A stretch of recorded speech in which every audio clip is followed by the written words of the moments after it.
سلام و درود دوستان عزیز. بریم امروز یه ویدیو ببینیم که چطوری سوار ویلچر میشم که استقلال از همین حرکت شروع میشه. مرحله اول ثابت کردن یا قفل کردن ویلچره و مرحله بعد دستامونو میذاریم روی دسته پای ویلچر و آروم آروم خودمونو میاریم پایین. برای سوار شدن روی ویلچرم حالت دوزانو میشیم و یه دستمون روی دسته ویلچر و دست دیگه‌مون روی صندلی ویلچر و وزنمون رو انتقال میدیم و آروم خودمونو سوار ویلچر میکنیم.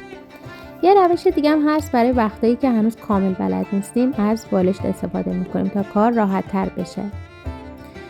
خلاصه این ویدیو فقط نشون میده که چطوری سوار ویلچر میشم، ولی پشتش کلی تمرین، صبر و اعتماد به نفسه. اگه سوالی داری در این مورد حتما ازم بپرس.